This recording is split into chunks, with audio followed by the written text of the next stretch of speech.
બનાસકાંઠાના ખેડૂતોને બટાકામાં થઈ રહ્યું છે હવે ખૂબ જ ભારે નુકસાન। સ્થિતિ એવી આવી ગઈ છે કે ખેડૂતો ઘરના પણ નથી રહ્યા અને ઘાટના પણ ન રહ્યા। બટાકાનું ઉત્પાદન તો મબલક થયું, જો કે હવે ભાવ નથી મળી રહ્યા, જેને કારણે વેપારીઓ બટાકા ખરીદી નથી રહ્યા અને કોલ્ડ સ્ટોરેજમાં મૂકવાની પણ જગ્યા નથી। જ્યાં છે ત્યાં વધુ રૂપિયા લેવામાં આવી રહ્યા છે અને એટલે ખેડૂતોને હવે બટાકા રસ્તા પર ફેંકી દેવાનો વારો આવ્યો છે તેવું સ્પષ્ટ દેખાઈ રહ્યું છે।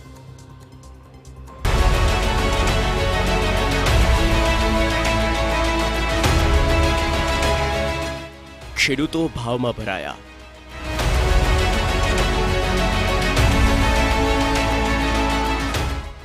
બટાકામાં ખેડૂતો ફસાયા।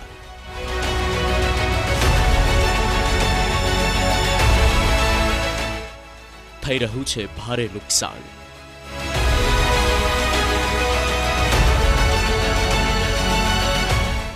ધરતીપુત્રોની કોણ કરશે મદદ?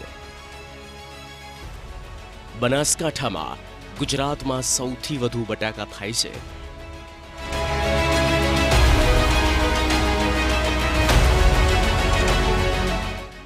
આ વર્ષે બટાકાનું ખૂબ જ મબલખ ઉત્પાદન થયું છે। ખેડૂતોને એવી આશા હતી કે તેઓને બટાકાના સારા ભાવ મળશે, સારી એવી કમાણી થશે। જો કે છેલ્લા કેટલાક દિવસોથી ખેડૂતોને નુકસાન થઈ રહ્યું છે। એટલું જ નહીં, એક તરફ બટાકાના ભાવ ઓછા થઈ રહ્યા છે તો બીજી તરફ કોલ્ડ સ્ટોરેજવાળા બટાકા લેવા માટે તૈયાર નથી। અલગ અલગ કંપનીઓએ હાલ સસ્તાના ભાવના બટાકાઓ લઈને કોલ્ડ સ્ટોરેજમાં મૂકી દીધા છે। એટલે ખેડૂતોએ બટાકા કાઢી તો લીધા છે, પરંતુ હવે મુશ્કેલીમાં ફસાઈ ગયા છે। એક તરફ બજારમાં યોગ્ય ભાવ નથી મળી રહ્યા, બીજી તરફ કોલ્ડ સ્ટોરેજમાં બટાકા મૂકી શકાય તેમ નથી, એટલે વેપારીઓ લઈ રહ્યા નથી અને કોલ્ડ સ્ટોરેજમાં જગ્યા નથી।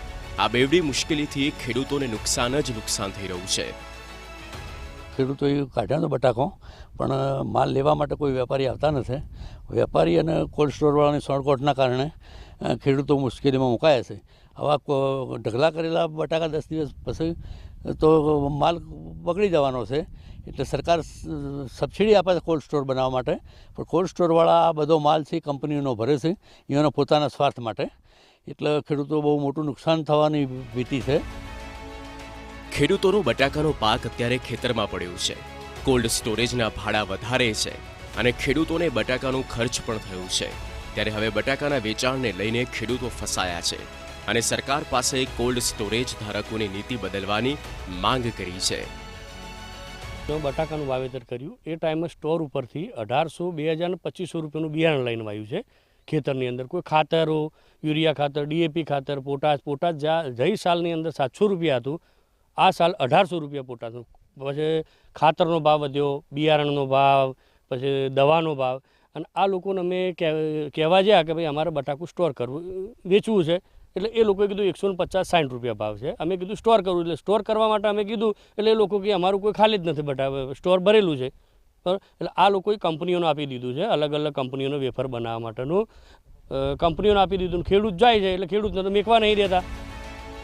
આ વર્ષે બનાસકાંઠામાં બટાકાનું વાવેતર પણ સારું થયું અને ઉત્પાદન પણ સારું થયું અને તેમાં વડગામ તાલુકાના ખેડૂતોએ પણ વાવેતર સારું કર્યું। જો કે ગત વર્ષની સરખામણીમાં ખાતર, બિયારણ, ખેડાઈ અને મજૂરી આ બધું જ મોંઘું થયું છે, જેના કારણે બટાકાની ખેતી પણ ખેડૂતોને મોંઘી પડી છે। ચોક્કસ ઉત્પાદન સારું થયું છે, પરંતુ ખાતર અને બિયારણમાં ઊભું થવાથી ખેડૂતોને સારા ભાવની આશા હતી, પરંતુ ખેડૂતોએ કોલ્ડ સ્ટોરેજમાં બટાકા વેચવા ગયા તો માત્ર 150થી 180ના ભાવે ખેડૂતો પાસે કોલ્ડ સ્ટોરેજના માલિકોએ બટાકા માંગ્યા અને સંગ્રહ કરવા માટે જગ્યા નથી।